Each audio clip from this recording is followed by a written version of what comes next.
And hello, everyone. Happy Tuesday.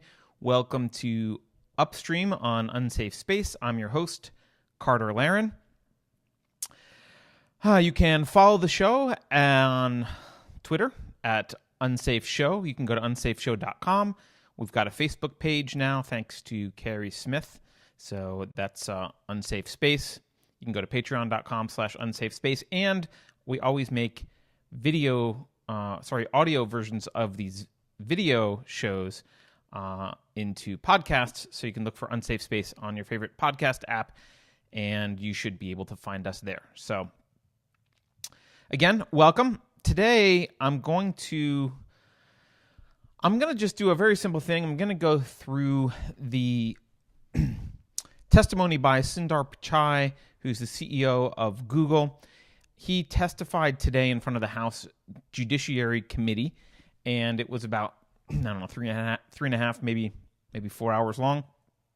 And I figured probably not everyone watched all of it, and it's useful to pay attention to because it gives you some insight both into how, the thinking behind some of the Silicon Valley major tech companies, but more importantly behind how government is reacting to them and what we can expect there, and sadly some of the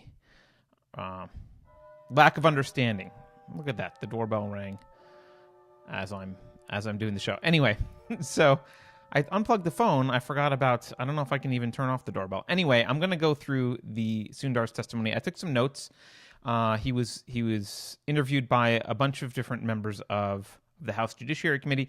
The best part of the entire testimony, though, was that there was some dude dressed up like Rich Uncle Pennybags from Monopoly in the background behind Sundar as he was testifying. Rich Uncle Pennybags is that Monopoly character dude with the top hat and a monocle, and he had like an increasingly big mustache. It started out with like a little mustache and then grew to medium size, and then by the end of the testimony it was like this giant mustache, and he took the old mustaches and pasted them on top of his top hat. He had a sack of cash there as well, which was visible. So I'm not sure what the point of, I'm sure that there was some political point to the Uncle Pennybags, Rich Uncle Pennybags behind the CEO of Google. But regardless of the political statement, it was funny, and it certainly made the testimony more easy to watch.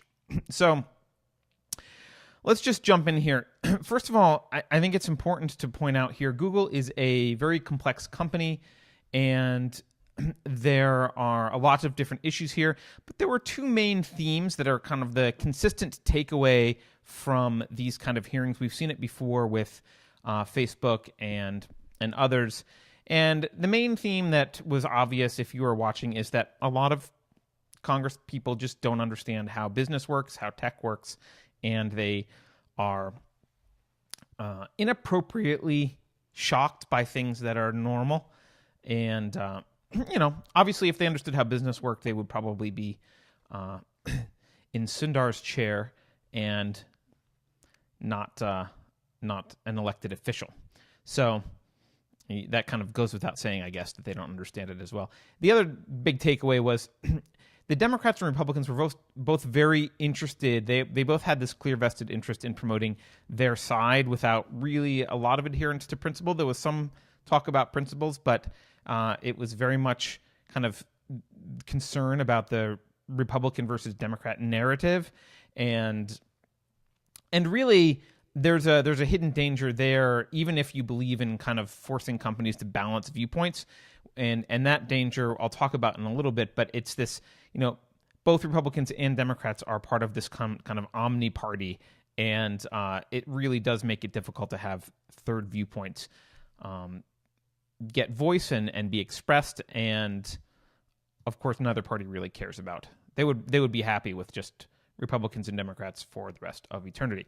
So in terms of the actual issues that were brought up, there were a bunch of different ones. I would say if I had to categorize the maybe top four, they were privacy concerns, concerns about bias in either search results or news, including kind of election manipulation concerns there, YouTube curation concerns, and then China. So remember now, Google doing something in China or not doing something in China. I kind of just skipped over that really quickly, but that was the other concern.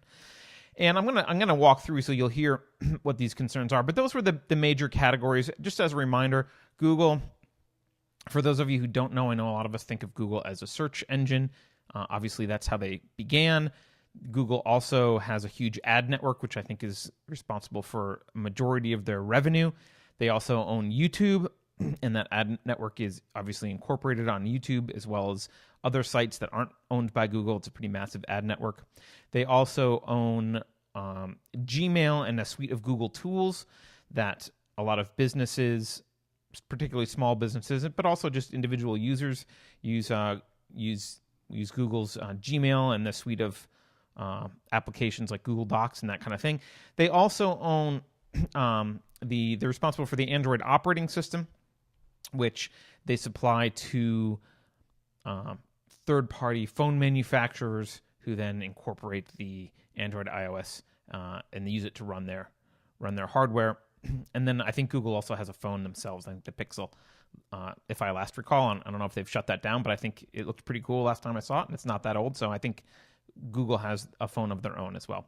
So those are all the things that Google has, and so it's kind of difficult.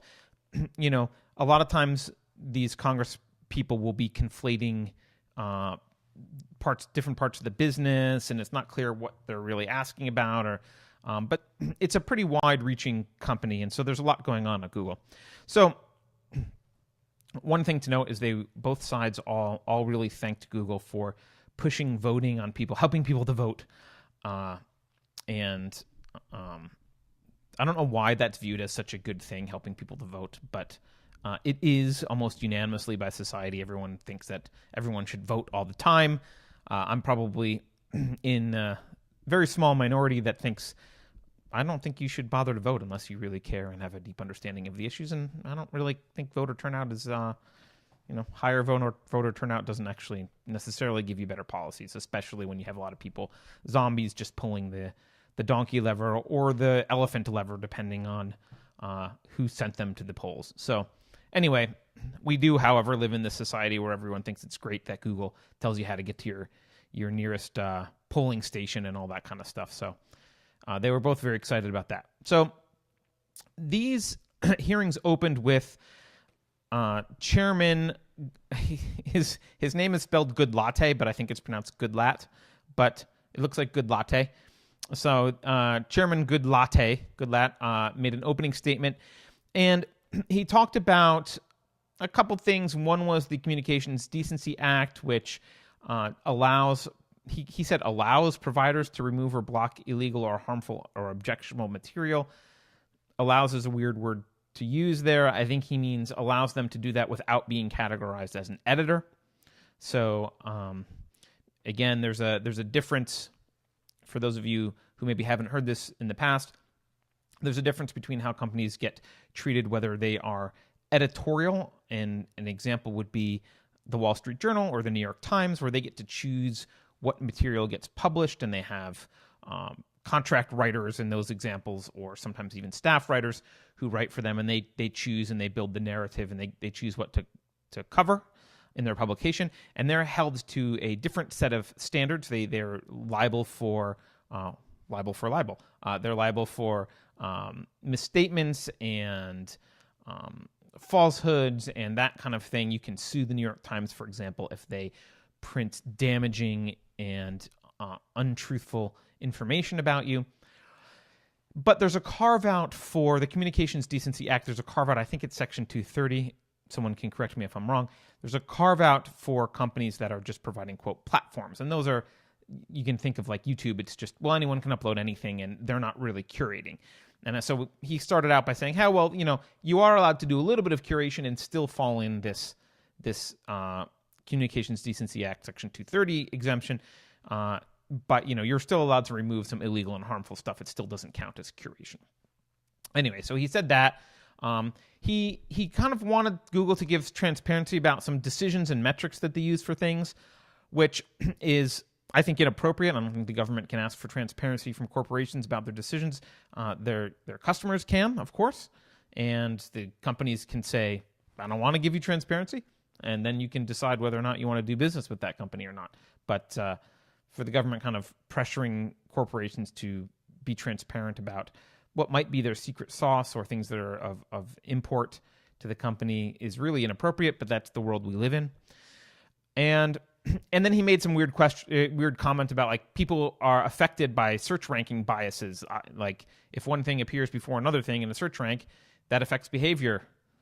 I think that's pretty obvious, but he did not seem... I don't know if he was unhappy about that or just surprised about it, but yes, obviously that is true. So he got to open the questions. He started, and I didn't take, by the way, these are not like word for word notes. I just took some notes, and I might have missed a few people that questioned Sundar Pichai. I might have, I'm sure I missed some areas, but I'm giving you a general overview here. He started by basically saying, these are my words, obviously not his, kind of, hey, aren't you collecting a shitload of data? That was kind of like, hey, you're collecting a lot of data, right? And, Sundar was like, oh, depends on the use cases, right? Maybe depends on, what you've got enabled and what apps you have and blah, blah, blah. And his answer, which is a dishonest, shitty answer, was, so the answer is yes, then. You are collecting a lot of data. And again, Pichai was like, well, it depends, right? And so then he kind of went on his rant a little more, kind of saying, does the average consumer understand how much data Google will collect when they agree to the terms of service? And then he talks about Section 230 of the CDA and the Communications Decency Act. And he says, hey, would Google or YouTube be willing to make changes in support of a healthier civic dialogue if doing so meant a drop in user engagement metrics? Right, so he kind of says, hey, I recognize that controversial things maybe help engagement. Would you be willing to support changes in support of a healthier civic dialogue? Now, to me, that's authoritarian speak, right? It's Big Brother speak. What the hell is a healthier civic dialogue? All right, are cat videos and Alex Jones conspiracies healthier than uniparty propaganda messages? I don't know, right? Maybe they're not, but who's to decide what's healthy civic dialogue? I think that should be left to the people.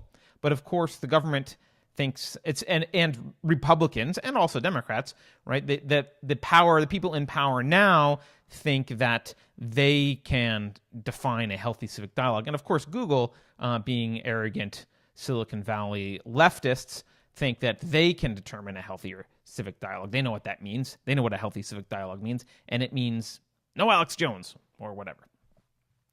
So, of course, Sundar said, yeah, absolutely. Yeah, we'll help you do that. We want long-term viability for YouTube, and we want a sustainable platform. And then this really kind of weird question came up. Good latte. I still want to call him Good Latte. This congressman says to the CEO of Google, hey, should competing political candidates be charged the same effective ad rates to reach prospective voters? And what he's getting at here is, he talked about this as well, when people advertise on television or through traditional print media, there are laws about... I'm not saying these laws should exist. I'm just saying what does exist. There's laws about what these networks can charge in terms of advertising for Republicans or Democrats or any political candidate. And those rules, I think, are basically they have to be the same, right? You can't charge Democrats more than Republicans or vice versa, or presumably libertarians or anyone else with a political message or any other political candidate. It's got to be an even playing field. And of course... Good Lot is upset that maybe there could be some different charging in Google Ads because it's an entirely different beast that he apparently just doesn't understand how the free market works. So he says, hey, don't you think we should be charged the same? And Sundar goes on to explain. He basically is like, dude, it's a live auction, man. You're voting on, like, you're bidding on keywords. You want to buy a keyword? I don't know how much it's going to cost. So if you want to buy expensive keywords, your ad's going to be more expensive. If you want to buy cheaper keywords, then your ad spend will be less. Like, it's a live auction. It's not Democrats pay X and Republicans pay Y, or we tweak things based on candidates we like. It's just a freaking live auction. And so Goodlatte, though, he doesn't understand this concept of a free market in bidding. And he says, well, does this result in difference in rates? And of course, the CEO of Google tries to help him understand free markets a little bit. Like, well, it could, I guess, if you're bidding on that and it's cheaper, and he's bidding on this and it's more expensive, then you'll have, whatever, it's difference in rates. But Goodlatte either can't or won't understand this very basic concept of basically this live auction, which isn't biased. I mean, I don't think Google intentionally tries to see whether Alexandria Ocasio-Cortez or Rand Paul is the one buying the keywords and charge them differently. I guess if they did, then maybe you could have an issue there, but that's not what's happening. What's happening is, as far as we know, people buy different keywords, and those different keywords cost different rates depending on the price at the moment. So anyway, kind of this weird grandstanding of you're charging different rates, blah, blah, blah, which is just stupid. So let's move. So that was all the notes I took on this guy's opening questions here. So we moved to Mr. Nadler. By the way, I did not take notes on whether these people asking the questions were Republicans or Democrats. Some of them it will be obvious. Some of them it's not obvious. I don't really care. I'm just relaying who asked questions and what those questions were. So Mr. Nadler brings up this bug in Google Plus. And so in case you don't know, let's see if I can pull this up. There was recently, let's see if I've got this here. There was recently a couple weeks ago, 52.5 million users were potentially affected by this data breach, which comes basically just a month after 500,000 users' data were exposed in the last leak with respect to Google+. And Google+ says the leak is blamed, there's this bug, and they said it was fixed within a week after they discovered the bug. Anyway, and Google+, I believe, is being shut down anyway. So he asked about this Google+ leak and what legal obligations does the company have in disclosing bugs. And, Sundar kind of said, I think we have 72 hours. I don't know, blah, blah, blah. But then he started going into, hey, do you know how much Russians, you can tell this guy's you can tell this is from a Democrat, because he says, do you know how much Russians exploited YouTube 2 years ago? So this is the kind of that stupid narrative, right? That Russians somehow massively influenced the election through bots or whatever it is. So he says, hey, do you know how much they did this? How much was it exploited? YouTube was exploited a lot, right? How much was it? And Sundar says, well, we found 2 main ad accounts that were linked to Russia, and they advertised they spent money, and they spent about $4,700 total. So there was some improper activity, but it was kind of limited there. So then he says, well, what about all the white supremacy and extremism on YouTube? And of course, Sundar, he's, the CEOs, especially of large companies, are politicians to some extent in how they have to answer things. Remember, Sundar is not really speaking to Congress. He's speaking to his shareholders predominantly, right? So he's got to have answers that are very well thought out. He's got to be careful what he says. So he basically just says, well, we remove violations of hate speech. Now, there's a whole... this opened up, maybe, I don't know if this was the cause, but this opened up a can of worms around hate speech. But, there is this whole concern. YouTube does the same thing that Twitter and other companies do. They have this definition of hate speech that they selectively apply to people that they don't like, it seems like. So, anyways, Sundar's answer is, well, we remove violations of hate speech, but he doesn't specifically address what Nadler was talking about. And so then my notes here move on to the next 3 people are basically all talking about bias here. And the first one is Representative Smith from Texas, and he is concerned about, quote, muting of conservative voices and manipulation of search results. And he cites this thing. I guess he did something. 96% of search results for Trump were from left-wing sources. I think he's citing some study. And he says political bias is now programmed into the company's culture. And, Mr. Pichai says, well, we have sources from the right and the left and blah, blah, blah, right? And Mr. Smith says, hey, would you allow a third party to study Google's bias here? And Pichai kind of says, well, I don't, there's this process here, there's not a bias. And Mr. Smith is like, I disagree. So then I'm going to do all three of these people, and then I'm going to address this. So that was the first one talking about bias. The second one was Ms. Lofgren. I believe she's a Democrat from San Jose. And she talked about some partnering with the city crap first, because, I don't know, it was pandering to her constituents. Will you help provide housing for the additional employees that you're going to hire in San Jose, which is like, thanks for giving people jobs. Will you now give them houses? I'm like, yes, he is helping with housing by giving them paychecks so they can afford housing. I don't understand what her complaint was there, but whatever. But then she brings up this point. She says, well, if you Google the word idiot, which I did during the testimony because it was interesting. She says, if you Google the word idiot, pictures of Donald Trump come up. Why is that? So I think she's giving him a process. She's giving Pichai a process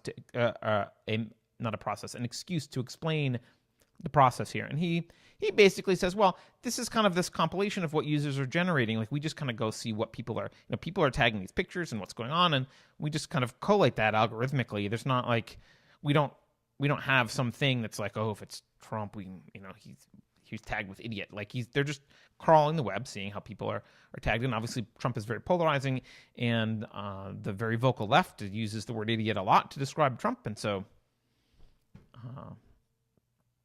that's what you would expect. In fact, I wonder if I'm going to go do a quick search live for something. Let's do a search for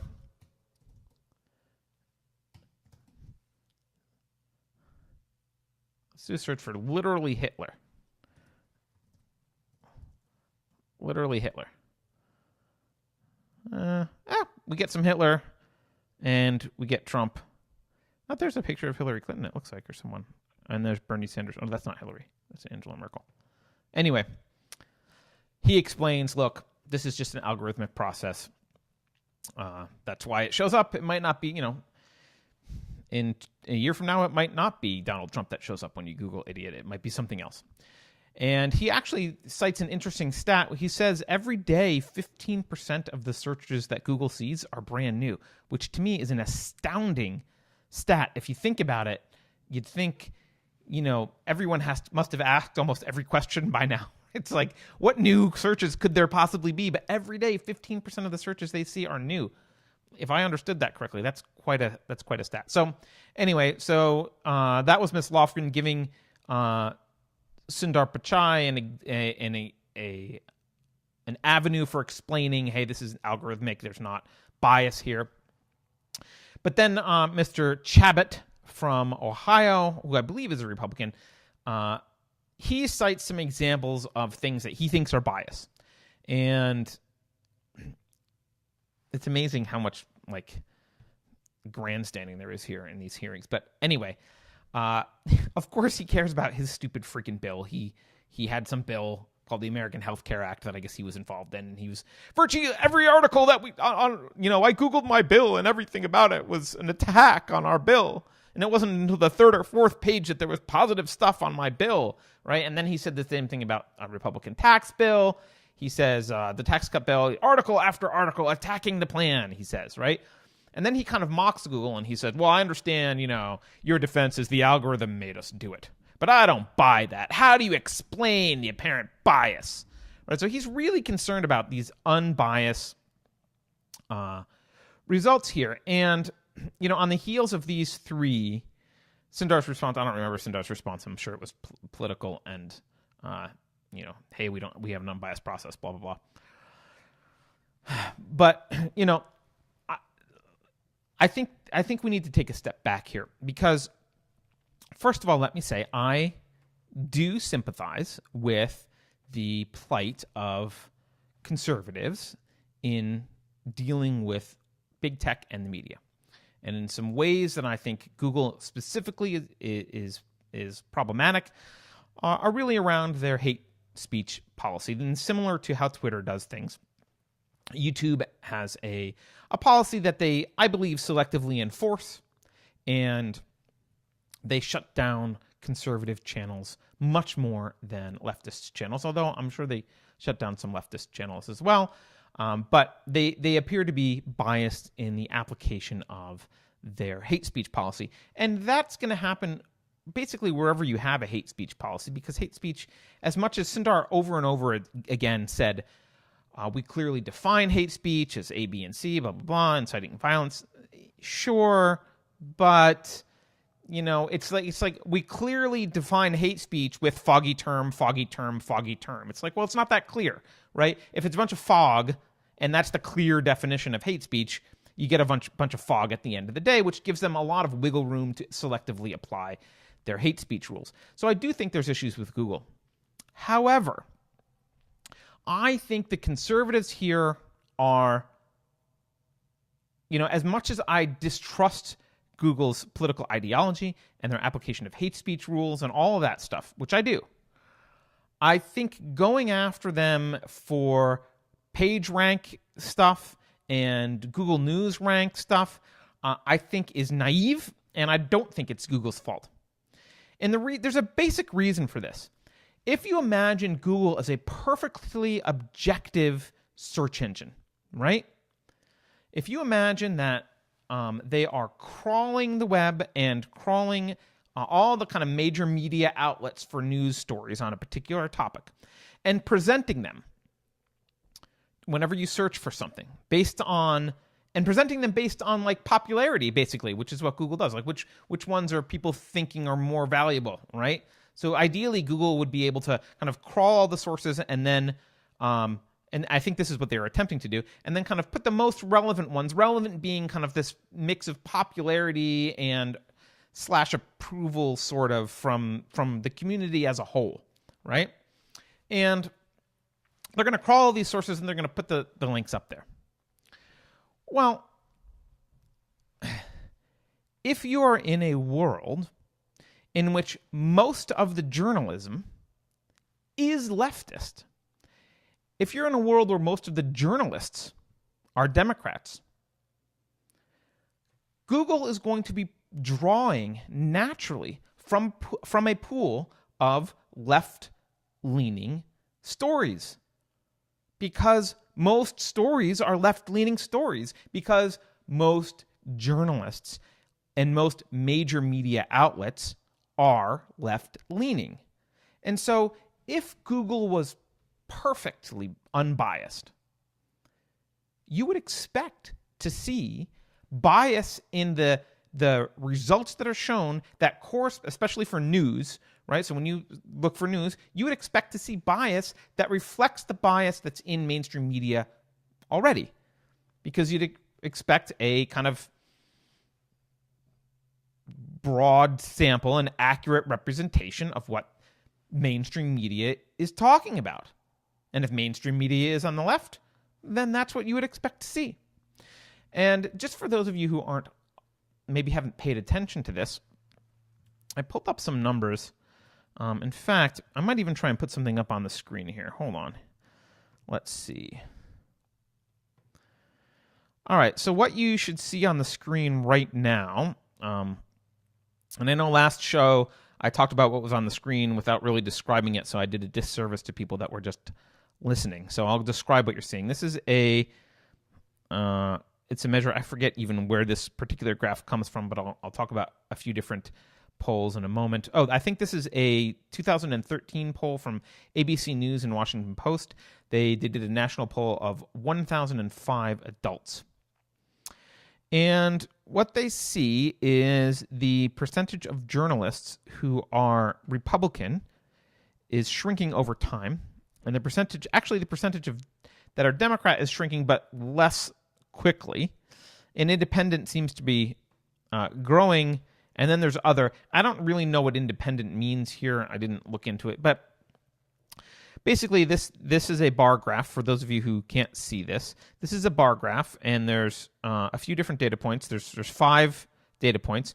One from 1971, 1982, 1992, 2002, and 2013. And the percentage of Republicans in journalism, so these are journalists who identify as Republican, has gone from 25.7 in 1971 to 7.1% in 2013, and presumably has continued to decline. This is because 2013 obviously is 5 years ago. So, and we're still at 28.1% Democrats there, all right? And then independents at 50.2 and other at 14.6. So clearly there aren't a lot of Republicans in, just by this poll, there aren't a lot of Republicans in journalism. And so, but this is not the only study. So let's see, we'll pull up another one here. The Center for Public Integrity, CPI, they identified about 430 individuals who were working in journalism who contributed to Trump or Clinton between January 2015 and August 2016. And after doing this, there was a total of $396,000 that was contributed, and 96% of that money went to Clinton and only 4% to Trump. Media Research Center. They use federal campaign finance data collected by the Center for Responsive Politics to identify donors that work for ABC, CBS, NBC, and New York Times, or the Washington Post, between 2008 and 2016. And this the data focused on their partisan preference from the donors, not the amount of the contributions. So the previous stat was the amount of the contributions. This is just on the party preference. Of the 122 donors, 94% donated to, you guessed it, Democrats. MSNBC, they analyzed what they were calling the partisan divide in donations from newsroom anchors, reporters, and editors. Identified in FEC documents between January 2004 and the first quarter of 2007. Of the 143 journalists in their pool, 87% donated to Democrats and liberal causes. So, and I think most conservatives know this. This isn't new. But if you are conservative, you are dealing with a world of mainstream media which is biased against you. That's just the way it is. It's why Fox News has become successful, even though I don't like Fox News a lot. There was a need for Fox News in the market. It's why there's a need for Breitbart in the market, Daily Caller. I'm not saying that, ideally, obviously, we would have nice objective sources about everything, and there would be lots of objective journalism, but there's just not. And so, you end up with journalism, some rising journalism on the right, but it still hasn't replaced the mainstream. And the mainstream journalism, to a large extent, is still controlled by the progressive agenda. And so, blaming Google for this, it's like trying to think of it. It's like blaming your MRI for your cancer. It's like, yeah, that's what's there. They're just showing you what's there. That's all they're doing. They're showing you what's there. Again, I'm not talking about their YouTube policy or anything else, but in terms of search results and news, that's just there. That's just what's there. So I think it's pretty ridiculous to go after Google in this. There's other reasons to get upset at Google. That's not one of them. So I think conservatives would do well to just stop bitching about search results and that kind of crap, and how much you might pay for keywords that you're in a free market auction when you're trying to advertise. That is, first of all, that's complaining about that stuff is not a conservative position. At least if you think of conservatism as limited government free market, which I'm generously calling conservatives limited government and free market. All right, so then we went to another rep, Ms. Jackson Lee, and she was very concerned about hate speech videos that incite violence. She asked about demographics at YouTube and diversity there, and specifically, she was looking at, like, she was asking questions about, like, well, how diverse is when she says diverse, she doesn't mean ideologically. She meant presumably race or skin color or whatever. She was asking Sundar about how much diversity there was at YouTube and that kind of thing. Wasn't really anything too exciting there. After her came a guy named Mr. Issa, and he again brought this bias question up, and he did something I think even worse. This should not be a conservative tactic. At least it wasn't when I first learned what conservatism was decades ago. Apparently that's changed. But he says, well, look, Miss Jackson Lee just talked about measuring outcomes with respect to minority representation, right? And he says, hey, Sundar, do you think outcomes-based measurement is appropriate? Is it the best thing to do here? And Sundar kind of gives a tap-dancey answer, like most of his answers here. And he says, well, I think he kind of says something like, I'll take that as a yes, or I'll assume you agree here. Or I think he said, you got her point, right?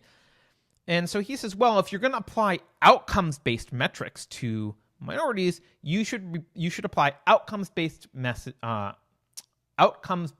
metrics for including conservatives in search and ads and bias against conservatives. You should use outcomes-based analytics to check this, right?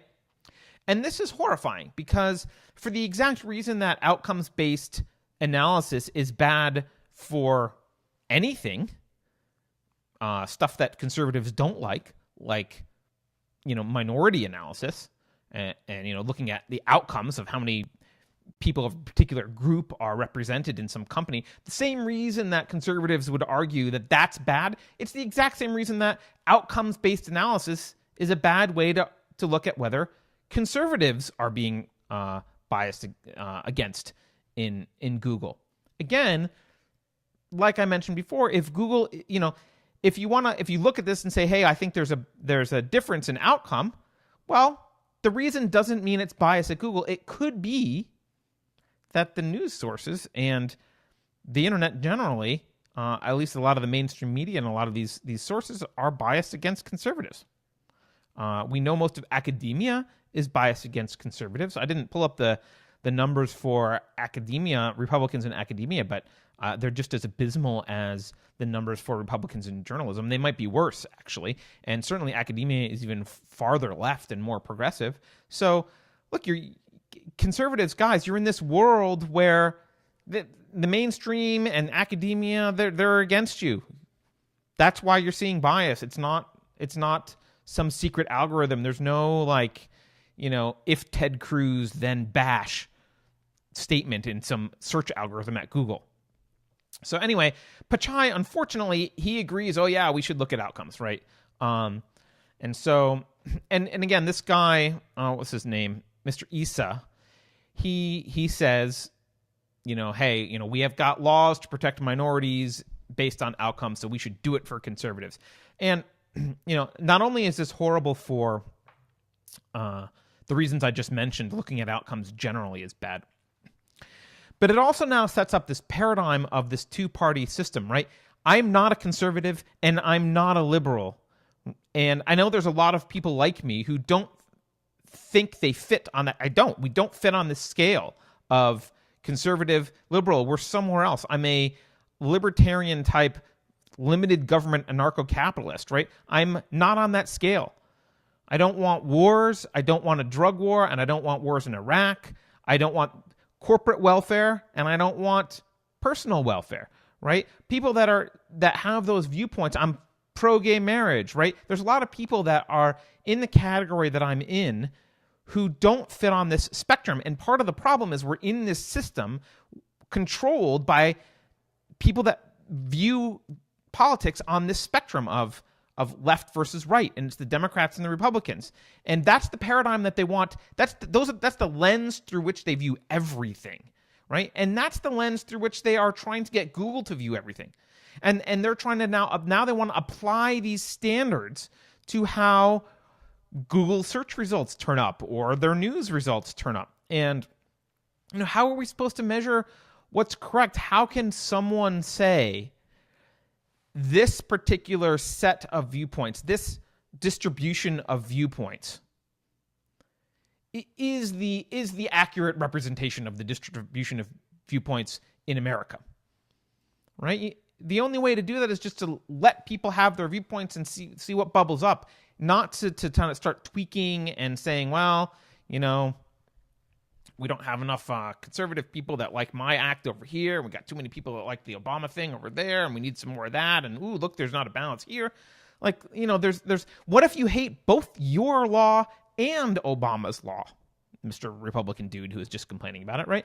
I mean, there's no room for that. It sets up this dynamic, which basically keeps Republicans and Democrats in power by framing the narrative as Republican versus Democrat, conservative versus liberal, and that does a disservice to everyone else, but it's certainly what those in power want. And so, that's the dangerous path that they're going down by setting up this kind of look at outcomes, and we should now, work to make outcomes match someone's idea of what the outcomes should look like. And so anyway, I think Issa ended his inquiries by asking Sundar to commit to improving tools to teach people how to protect privacy. I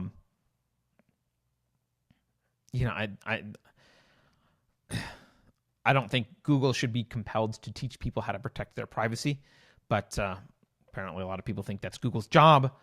Look, I don't use Google phones. I have an iPhone. There's a lot I don't like about Apple, but Apple is much better about my privacy than Google is. And I'm aware of that, and I'm very conscious about my privacy. Some people aren't. So don't be. If you're not conscious about your privacy and you don't care to learn, then, then you get your privacy. Then you give up your privacy, right? If you're that's the way it is. We can't cater to the lowest common denominator of people, which we will see there are some lowest common denominators coming up next in the form of elected representatives.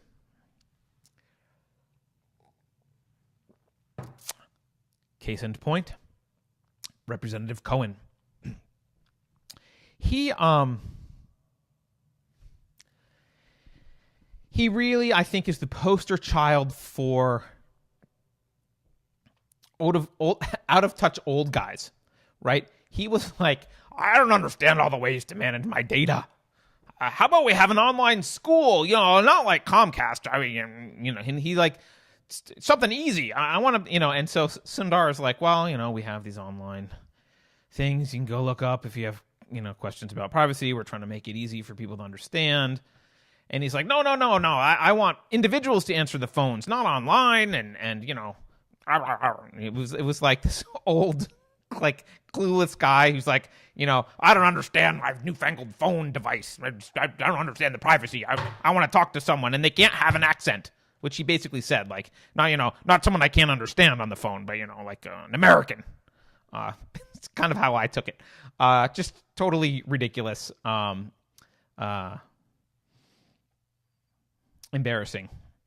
But that was his rant, and he was really concerned about that, like, lots of people don't understand privacy. Maybe they don't. So don't complain.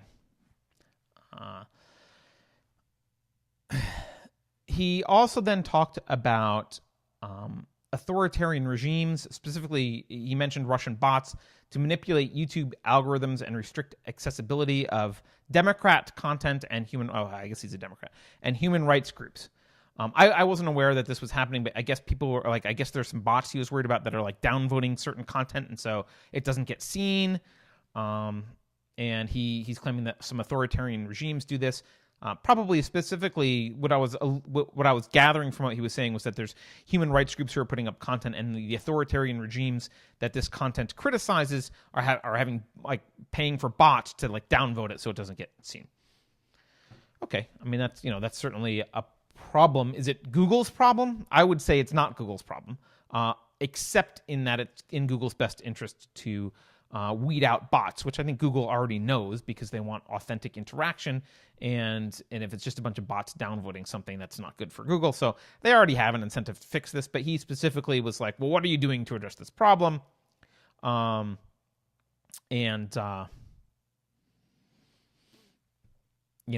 think Sundar gave kind of a politician's answer about, well, we have algorithms and we're constantly fighting this battle and blah, blah, blah.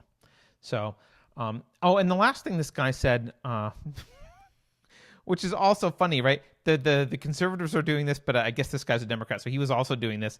The conservatives are like, hey, I looked for my bill online and, the Google search results were negative until page 3 or whatever, right? So he's mad about that because the mainstream media didn't like his thing, right? This guy is like, you're overusing conservative organizations. And he's like, I was on TV like 4 times over the weekend or 8 times or whatever it was, some number of times, and it didn't show up in the search results.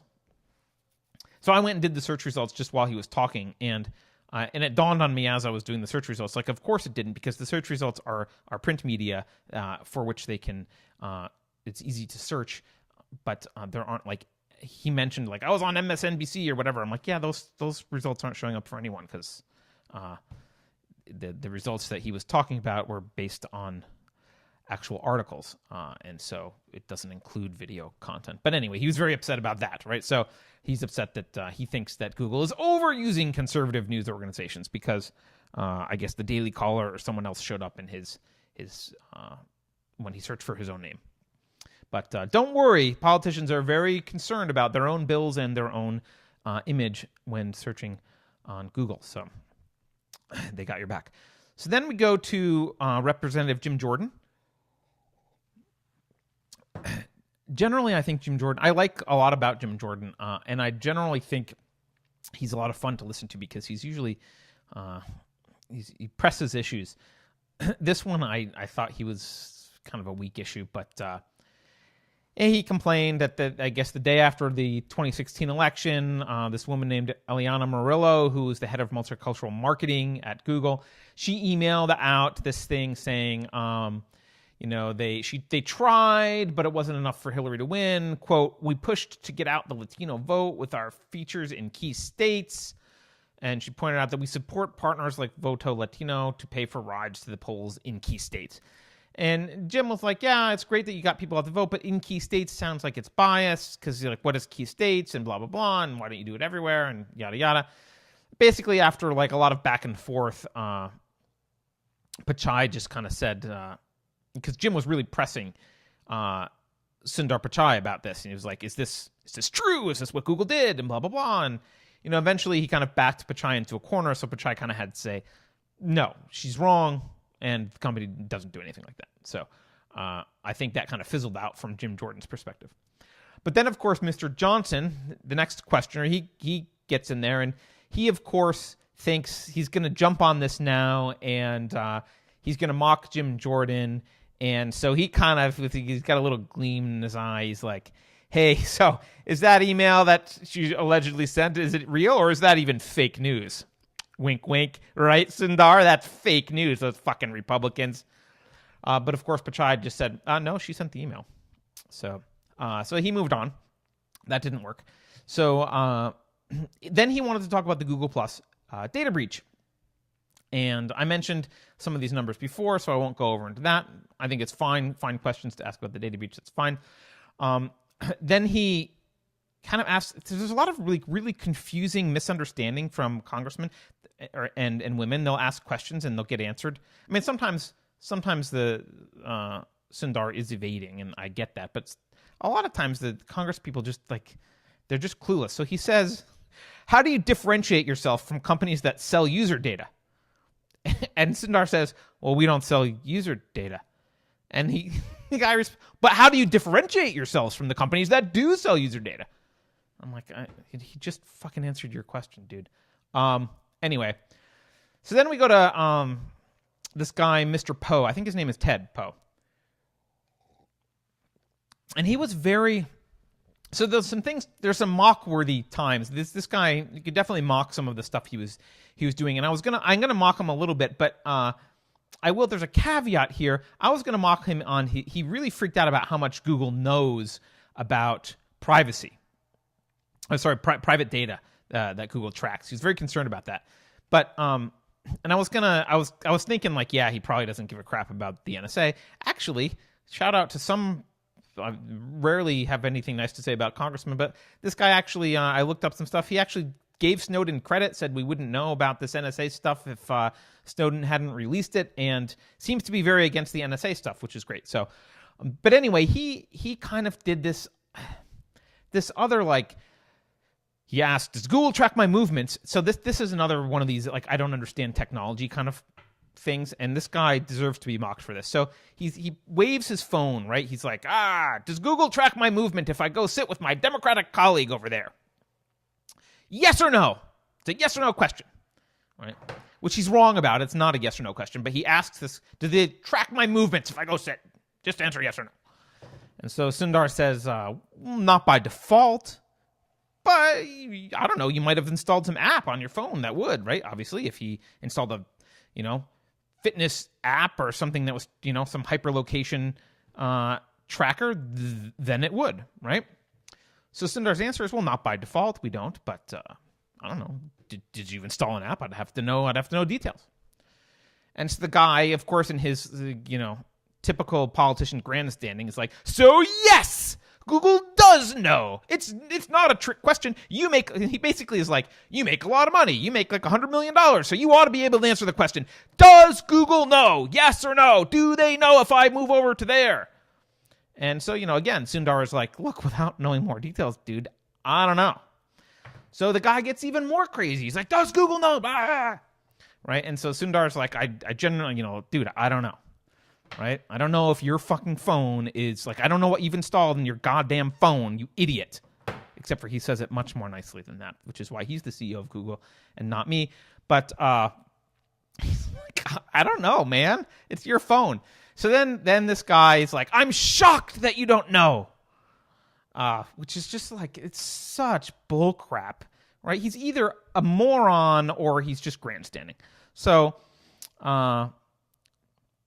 then he says, then we get to the heart of the matter for a lot of these guys, which is like, hey, what about my pet project? All right. So he says, hey, we don't have a data privacy law in the U.S., do we?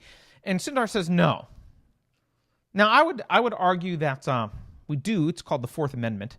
But I think they meant a data privacy law with respect to private corporations. So Sundar says no. And he says, well, are you familiar with my legislation? Of course.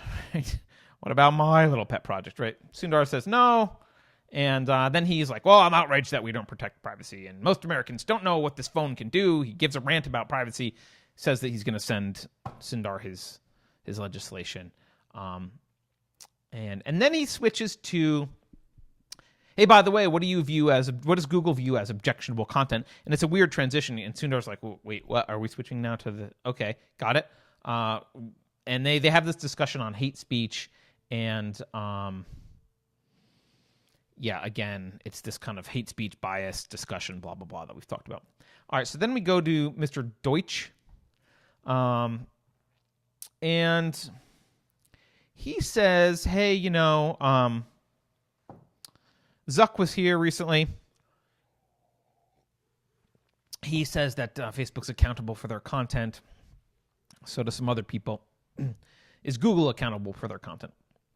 And Sundar gives a nice little tap dancey answer saying how they want to provide good results to people.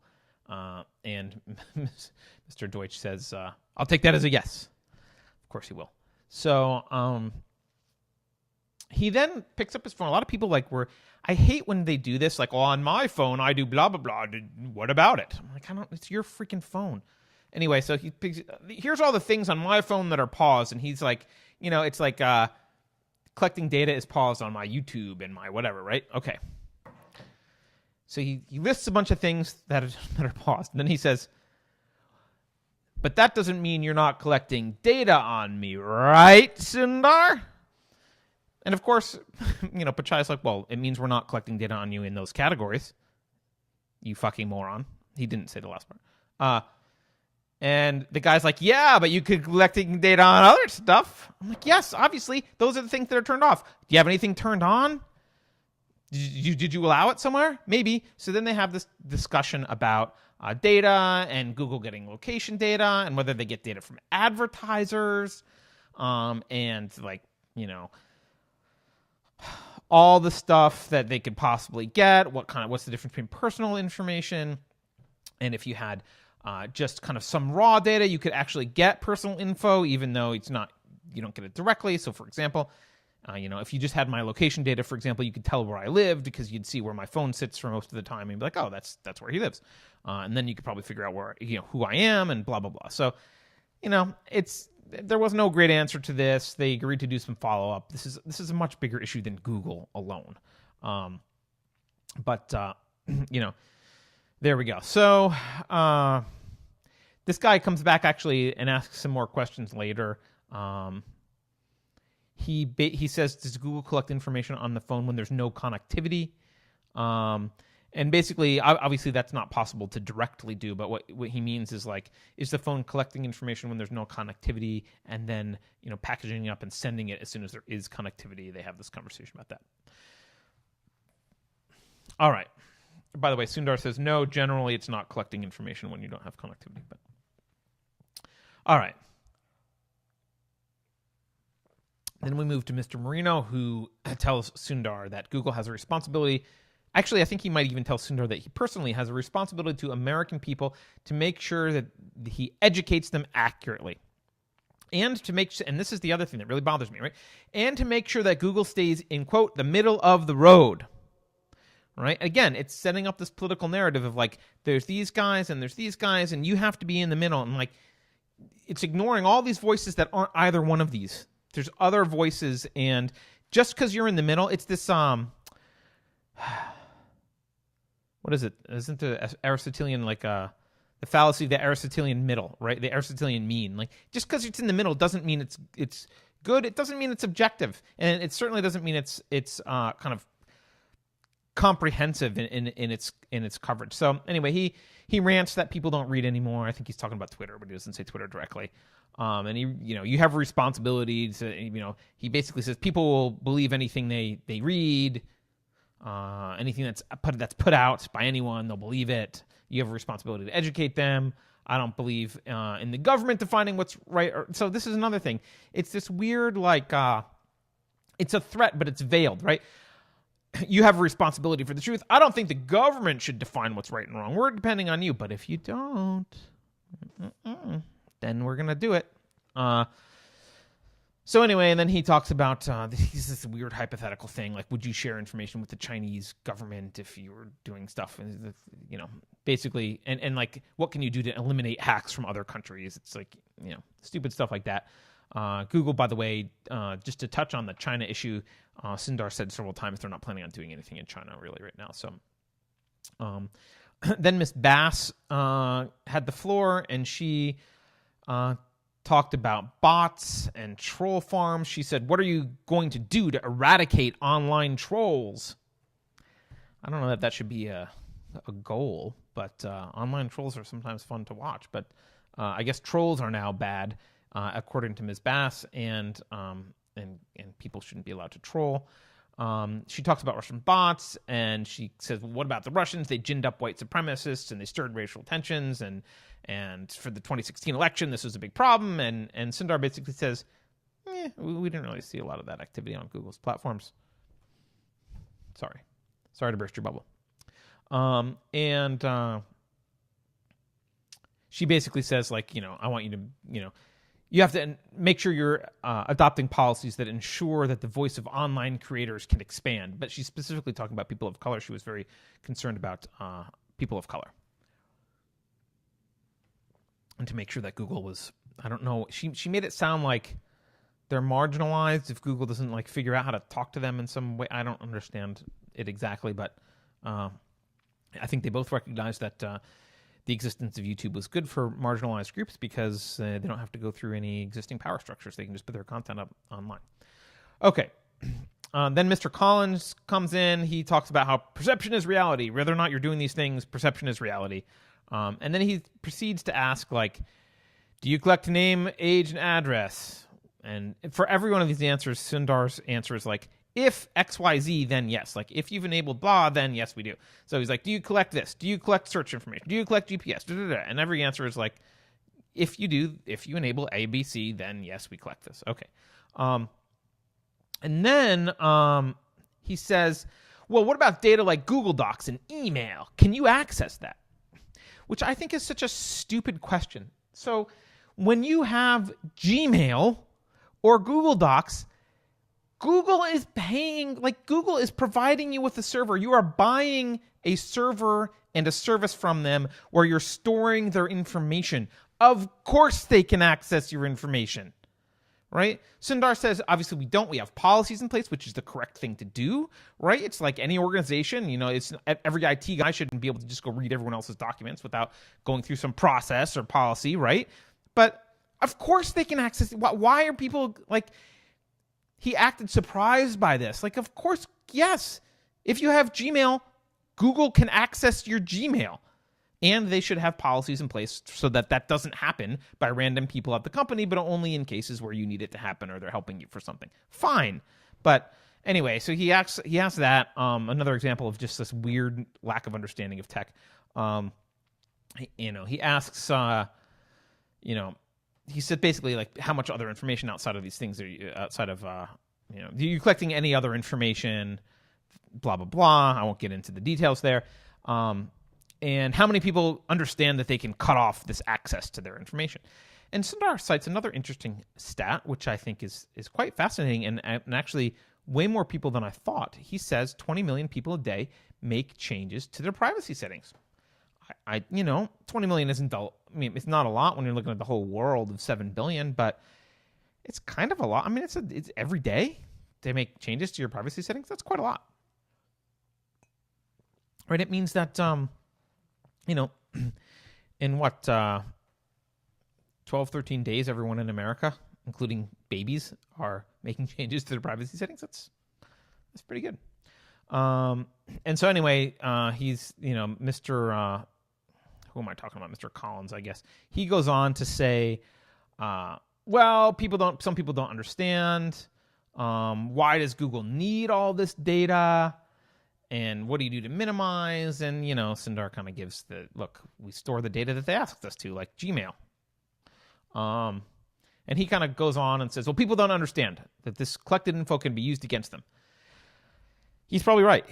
In his defense, in Mr. Collins' defense, people probably don't understand that this data is collected and can be used against them.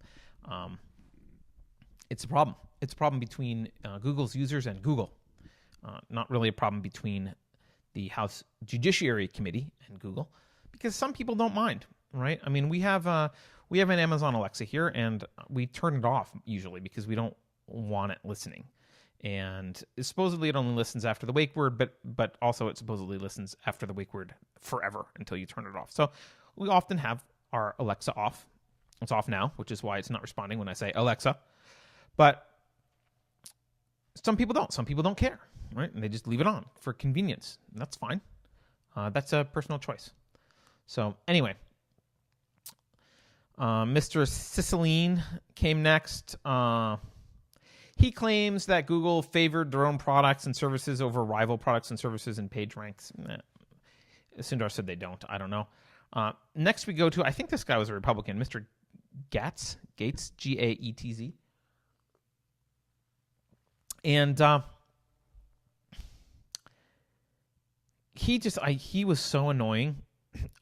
So he asked Sundar, have you launched investigations into political bias of your employees?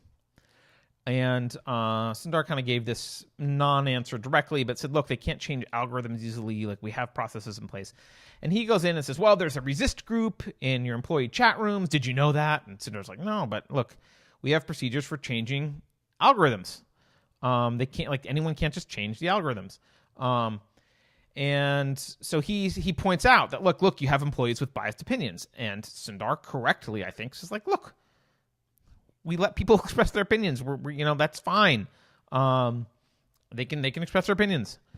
And but we've built a company with procedures to prevent bias from getting into the algorithms. And the thing that was really annoying to me was this guy didn't seem to understand that you can set up a system that assumes that there's bad actors, right? Which is what Google claims to have done, and I believe probably has done, at least with respect to search algorithm. I don't know that that's true for their hate speech review, which is a little bit more manual and foggy, as I mentioned before, for YouTube. But in terms of their search algorithm, it's not impossible to set up relatively robust checks and balances to make sure that search algorithm changes are unbiased. And it's possible that they're not, but you can set up an organization. When you've got an organization like that, you have to assume you've got some bad actors, which is why you have policies around, like, yeah, maybe there's some group of employees who is in this quote resist group, right? And they want to do things, but they can't, right? They shouldn't have the power because the system's been set up so that they can't just go make changes to the search algorithm. So anyway, he kind of goes on. He's like, well, if you assume people can act in bad faith, why don't you investigate this resist group? Which is just a shitty Big Brother type of question. Like, leave them alone. So there's a resist group at Google. I don't agree with him, but leave them alone. Let them have they can, meet for lunch and bitch about Trump. That's fine, right? I don't know why they need to be investigated. And they might even want to do stuff but they can't, right? And I guess if they're actively working against company policy, sure, but you'd have to have the existence of the resist group isn't enough evidence that there's people working against company policy. You'd have to see like specific instances of like, hey, let's go do ABC, which we're not allowed to do. Okay, that should be investigated, but I don't think Sundar would disagree with that. That should be investigated. Then we go to Mr. Swalwell. I'm almost done here, I think. Then we go to Mr. Swalwell. He basically says, do we need a national privacy law? And Sundar's like, yes. And then he's, he brings up this, you're putting your own results for local businesses above your organic, kind of organic web index stuff. Sundar kind of disagrees and says we do the best we can there. We don't do that. Then we go to Mr. Johnson. This is another one of these veiled threats. He's like, well, we don't want to regulate you, but if you're guilty of censoring conservatives, I don't know, you're guilty until proven innocent. You got to prove to us that you're not censoring conservatives. Thanks for the guilty until proven innocent there, guys. But that's and he bitches about this trusted flagger program. So Google has these trusted flaggers, and I think there and he bitches about some automated content removal here, and he brings up this thing called perspective, which is a non-issue. So I think Sundar handled that, but then he talks about these trusted flaggers, which people who can flag content at YouTube, and he brings up why is Southern Poverty Law Center a trusted flagger, and what criteria do you use when appointing trusted flaggers? And Sundar doesn't really answer that question. He just says, yes, they are. We're happy to add conservative organizations. I think Southern Poverty Law Center shouldn't be a trusted anything. So that's a problem. It's not the government's business, but certainly we should question the objectivity of YouTube's hate speech application, the application for hate speech policies when SPLC is one of their flaggers. So then we go to Mr. Liu from California, who basically just ranted about how horrible Republicans are and basically said, look, this hearing's a waste of time. Google's protected by the First Amendment. Republicans should, if they don't want bad news about themselves, stop doing things that people don't like. Quote, he says, if you want positive search results, do positive things. Now, look, obviously there's disagreement about what positive things are, and that's the whole point. But, to a large extent, he's kind of right about this. Like, look, you live in a world where there's a lot of journalists who hate your guts. So that's what's going to show up in search results. Then we go to Mr. Biggs. He says, well, humans write algorithms, right? So how can we be assured that, he basically is like, well, algorithms are algorithms, but, algorithms, you keep hiding behind algorithms, but humans write them, right? Don't they? It's like, yes, obviously humans write algorithms. And then I'm not sure what the point of that was. And then he kind of says, well, how can we be assured that foreign actors won't use the platform to influence things? I assume he means elections. He's like, people use your products to try and manipulate that stuff, therefore it's a problem. Again, I'm not sure this is Google's problem. I think, like I said, bots are a problem for Google, but they have every incentive to correct that. The most interesting thing here was Mr. Biggs said, well, do no evil is a Google policy. And Sundar said, by the way, this is the most revelatory thing in the entire testimony. Sundar said, do no evil is it's not really a policy. It's just a thing we say. It's not a policy. It's okay, Sundar. We all knew that do no evil wasn't actually a Google policy. Then Mr. Raskin jumped in. He's talked about this fizzle drip conspiracy. I swear that's what it's called. Oh, frazzle drip. I'd never heard of it. I didn't want to hear what he said about it. It was horrible, disgusting stuff that was just like, why are you telling me? And he was almost like fetishizing it because he they changed the topic and he brought it up again. He's like, no, but there was pictures of it. It's like this snuff video thing. It's some thing with Hillary Clinton and Huma Abedin, supposedly, obviously fake, kind of child sacrifice, weird stuff. But he was very interested in explaining it to us so that we really knew what was going on in those videos. And he complains about conspiracy groups using YouTube to spread propaganda, right? Which, there's a lot of everything. Probably everything Mr. Raskin said has ever been. It's always been propaganda. I mean, almost everything he's ever said has probably been propaganda. But, Sundar points out another interesting fact, which I didn't know. 400 hours of video are uploaded to YouTube every minute. That is a lot. This Raskin dude, Frazzle Drip Raskin. Can we maybe we should just rename him Frazzle Drip Raskin, because that sounds like a Harry Potter evil character or something. I don't know. I'm not a big Harry Potter fan, but it sounds like a fictional character. Frazzle Drip Raskin. So Frazzle Drip Raskin complains about conspiracy groups, blah blah blah, and don't let Republicans heckle you into playing favorites with Trump. These conspiracy groups on YouTube are the big problem here. And it's worth noting. It's worth noting here that holding YouTube responsible for... So, a couple things. First of all, there is this effort to conflate... Well, let's back up. So there's this discussion of hate speech as speech that incites violence. Now, I get that hate speech is a foggy definition, but let's put that aside for a second. Let's imagine that it's a clearly definable, objectively definable thing about inciting violence and hate speech. And let's pretend that's clear. Conspiracies are not necessarily hate speech. Those are two different things. Conspiracies are just narratives that are unsubstantiated, not mainstream, could end up being true sometimes, mostly not, I think. But conspiracies are just conspiracy theories. That's all they are. Conspiracy theories are just that. Conspiracy theories. Conflating the and look, saying violent language that incites violence is dangerous, and throwing conspiracy theories, conflating those two things is extremely dangerous, because what it means is vilifying conspiracy theories is really a way to control public thought, right? People like Alex Jones, no matter how crazy his conspiracy theories are sometimes, they should be allowed to propagate their conspiracy theories. And people should be allowed to listen to them and agree with them or disagree or investigate or not. I get that there's a lot of kooky conspiracy theories out there, but that's free speech.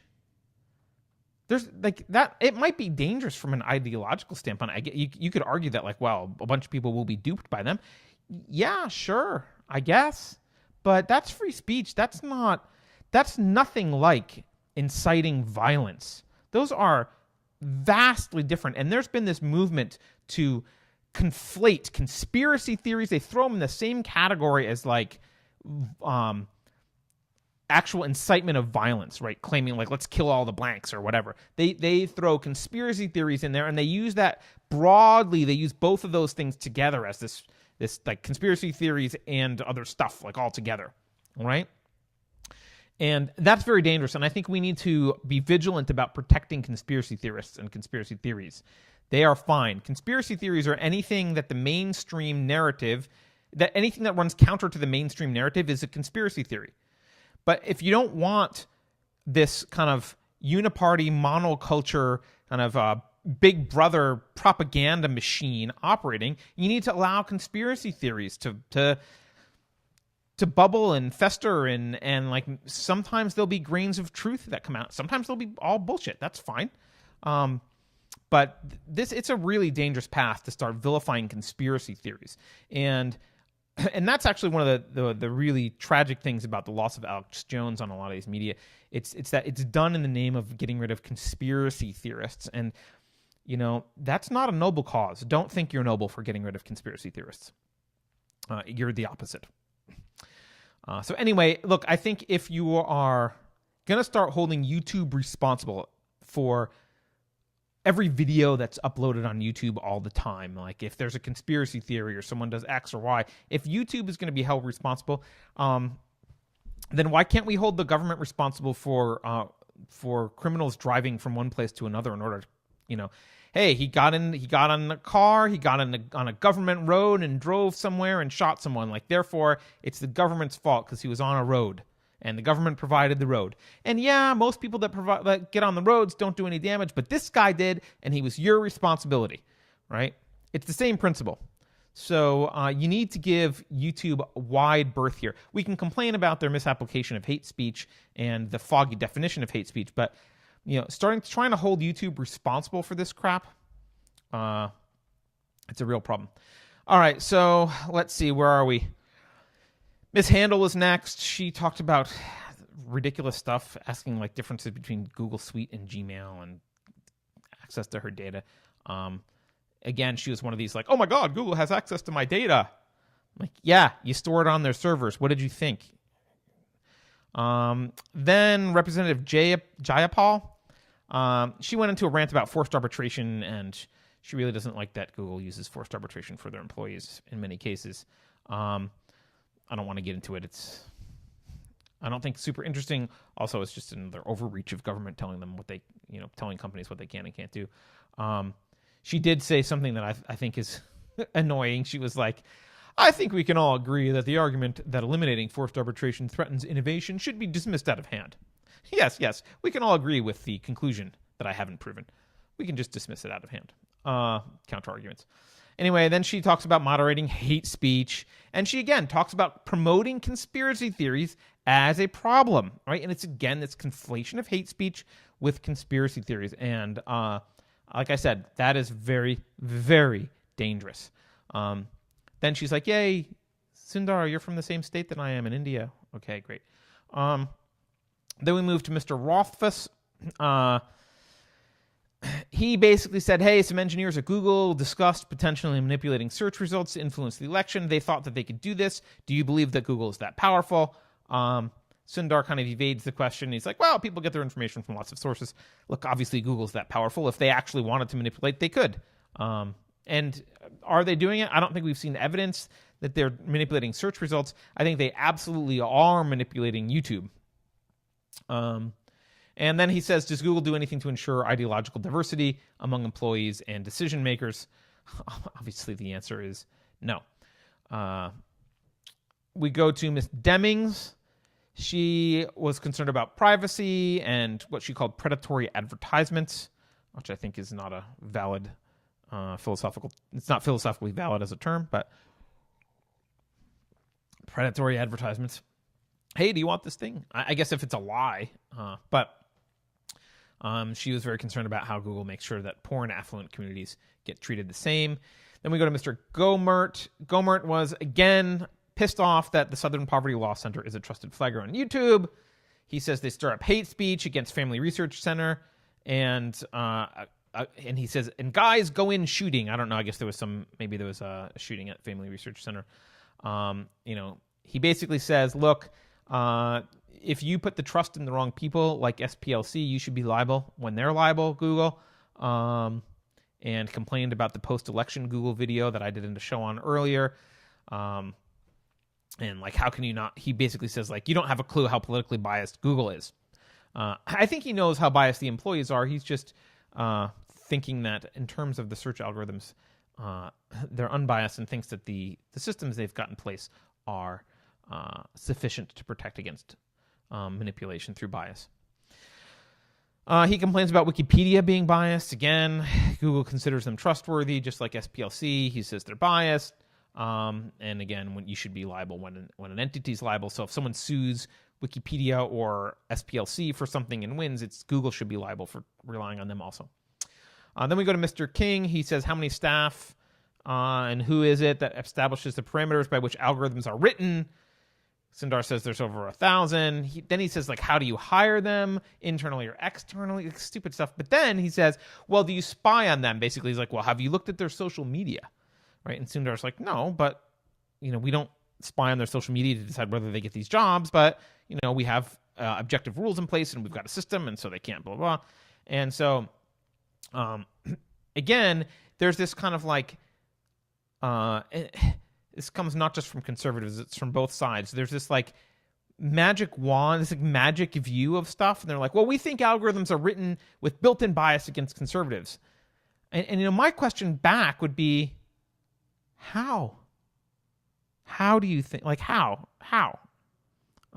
Maybe how, right? And so he again started talking about looking at outcomes and stuff, and Sundar was like, look, we rank results based on user feedback and blah, blah, blah.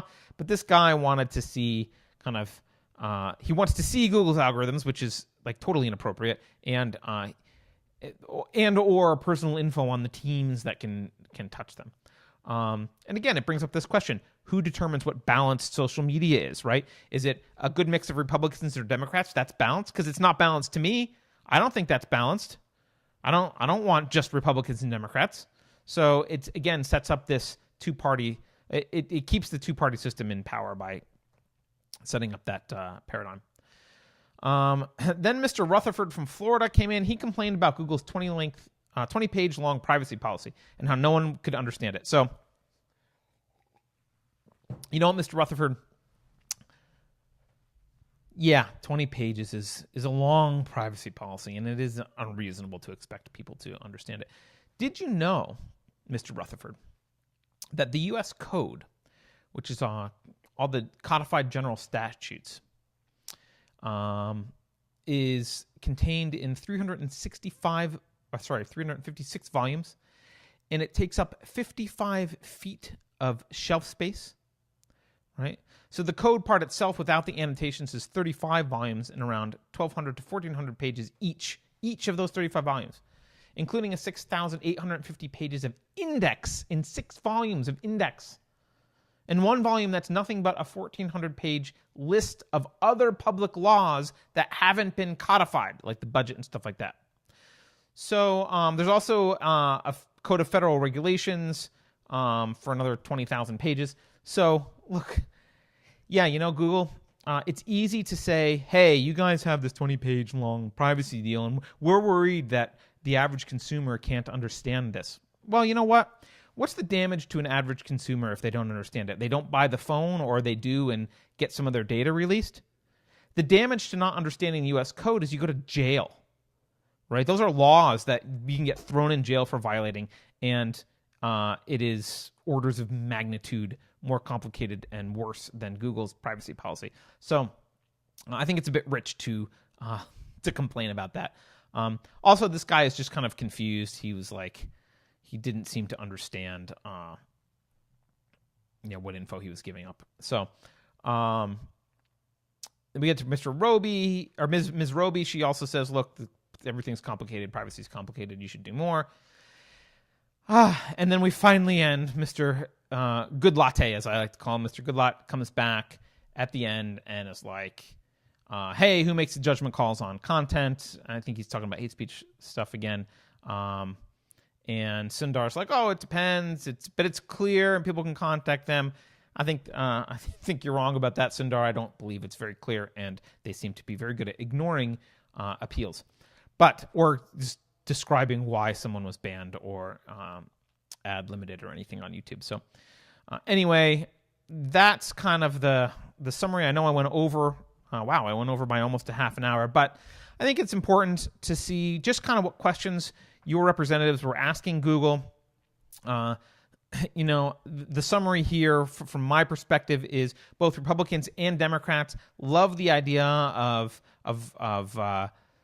pushing Google to, quote, balance things as in the sense of like, Republicans really like the idea of pushing the balance because they're losing right now. But they love this idea of like it's this or that, right? They like the paradigm of Republican versus Democrat because let's just leave it at that. And if they get their hands involved, that'll be good. Democrats don't really care because they're not suffering from any problems here, really. Although some of them still think that there's this Russia thing. The big takeaway I got here was, look, if you are virtue signaling about I consider this entire thing virtue signaling about privacy. This whole thing is Congress virtue signaling about privacy. They are pretending, they're trying to look like heroes, right? It's easy to look like a hero and be like, oh, look how much we care about privacy, and it's too complicated for people, and you get this data and that data and blah, blah, blah. It's all bullshit. And the reason it's all bullshit is because it's easier for them to pull Sundar Pichai into a hearing in front of cameras and ask him a bunch of privacy questions than it is to oppose the NSA. And the Defense Department and executive branch apparatus that's used to spy on citizens in a violation of the Fourth Amendment and a massive overreach, which we've done nothing about since Snowden's release of information and his revelation of what was going on. We've done nothing about that. And it's much easier to pull Sundar in and smear Google's name than it is to actually fix the bigger problem, the much bigger problem, which is your own government is collecting massive amounts of information on you. And that is a hard problem to solve, and it's messier, and it's not as easy. It's not a little soundbite of virtue signaling, right? You got to roll up your sleeves and fight the deep state, and that's something that very few of these Congress people are prepared to do. And that's, if they care about privacy, that's what they should be doing. So this is a sham. The whole thing's a sham. Like Google or not like Google, I don't really like Google. I don't use their products. I use DuckDuckGo. I do use Gmail, but look, I don't use Google products very much. I've got an iPhone. I steer clear of Google stuff generally. But, and like I said, they've got issues. But really, this is a circus. And if the government actually cared about your privacy, they would care about the massive overreaches for which they are directly responsible. On that note, I've gone over almost by 50%. So join me on Thursday. I'm going to call it a day here, but join me on Thursday for Deprogrammed with Carrie Smith. Carrie and I do every Thursday at 11 a.m. Pacific. We do Deprogrammed. We talk about social justice warriors. I'm not sure what we're talking about this week. Might be comedy, but I'm not totally sure. So anyway, join us this Thursday at 11. You can also follow us on Twitter at Unsafe Show. You can please subscribe to the channel on YouTube if you're watching it here. You can go to unsafeshow.com, patreon.com/unsafespace. Facebook, we've got an Unsafe Space page. Gab, Minds, you can find us in all the places. So again, thank you everyone. Really appreciate it, and have a great rest of your evening.